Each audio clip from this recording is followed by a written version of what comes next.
17 bölüm. İsa şakirtlerine dağı mınday dedi. Күнөөгө батырган азгырыктар сөзсүз келет. Бирок ким аркылуу келсе, ошонун шору куруйт. Мына бул кичинекейлердин бирин азгырып, күнөөгө батыргандан көрө, ал үчүн мойнуна тегирмендин ташы байланып, деңизге ыргытылганы оң болмок. Ошондуктан өзүңөргө этият болгула. Эгер боордошуң сага жамандык кылса, зекип кой. Эгер күнөөсүн мойнуна алып, кечирим сураса, кечир. Эгер ал бир күндө 7 рет сага жамандык кылып, кайра 7 рет күнөөсүн мойнуна алып, кечирим сураса, кечир. Elçileri İsa'ga ишенимибизди арттырчы deşti. Ege biz alarga mınday жооп берди. Эгер сарыгычынын данындай ишенимиңер бар болсо, мына бул турган тыт дарагына тамырың менен жулумда деңизге олтургузул десеңер, тилиңерди алат эле. İsa dağı mınday dedi. Араңардан бирөөнүн жер айдаган, же кой кайтарган кулу болсун дейли. Кул талаадан келгенде, ага тез келип дасторконго өт дейби? Тескерисинче, мага тамак бер. Тамактанып бүткөнүмчө мени тейлегин. Андан кийин өзүң тамактанаарсың дебейби? Ал буйругун аткарган үчүн кулуна алкыш айтмак беле. Ошол сыяктуу силерге берилген буйруктардын баарын аткарган соң, биз эч нерсеге арзыбаган кулдарбыз. Милдетибизди гана аткардык дегиле.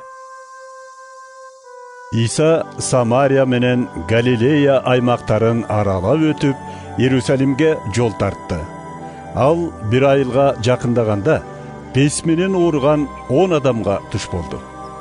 Алар оолак туруп алышып, Эй, устат, Ыйса, бизге ырайым эт деп кыйкырышты. İsa аларды көрүп, Баргыла, денеңерди дин кызматчыларга көрсөткүлө dedi.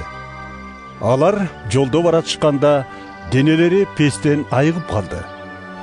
Бирөөсү айыкканын көрүп, Кудайды кыйкыра даңктап кайтып келди да, İsa'nын бутуна жыгылып, алкышын жаадырды. Бул киши самариялык болчу. Ошондо İsa: айыккандар 10 киши эмес беле? Калган 9 кайда? Мына бу башка уруулуктан башкалары Кудайга мактоо айтыш үчүн келишкен жокпу? dedi. Анан айыккан адамга кайрылып, Тур, бара бер. Сени ишенимиң айыктырды dedi. Фарисейлер Кудай падышачылыгынын качан келишин сураганда, İsa мындай деп жооп берди. Кудай падышачылыгы көзгө көрүнүп келбейт. Бул жерде, же тигил жерде деп да айтууга болбойт. Мынакей, Кудай падышачылыгы силердин эле араңарда. İsa шакирттерине карап мындай dedi. Адам уулу менен өткөргөн күндөрдүн бирин көрсөк деп эңсеген кез келет. Бирок көрө албайсыңар. Ошондо силерге Машаяк тигил жакта, же бул жакта дешет. Бирок аларга барбагыла да ээрчибегиле. Анткени адам уулу өзүнүн келээр күнүндө асмандын бир четинен экинчи четине чейин жарык кылган чагылгандай баарына айкын көрүнөт. Бирок адегенде ал көп азап чегип, бул уруу тарабынан четке кагылышы керек. Нухтун убагында заман кандай болсо, адам уулунун кайра келер алдында да ошондой болот. Топон суунун алдында да Нух кемеге кирген күнгө чейин адамдар жешти, ичишти, үйлөнүштү, күйөөгө чыгышты, күндөлүк турмуш менен алек болушту. Бирок топон суу келип баарын басып калды. Лут жашаган убакта да ушундай болгон. Баары жешкен, ичишкен, соода сатык жүргүзүшкөн, эгин эгишкен, үй салышкан. Бирок Лут Содом шаарынан чыккан күнү асмандан от аралаш күкүрт жаап, баарын кыйратты. Адам уулу келген күнү да так ошондой болот. Ошол күнү ким үйдүн төбөсүндө жүрсө, үй ичинде калган буюмдарымды алып чыгам дебесин.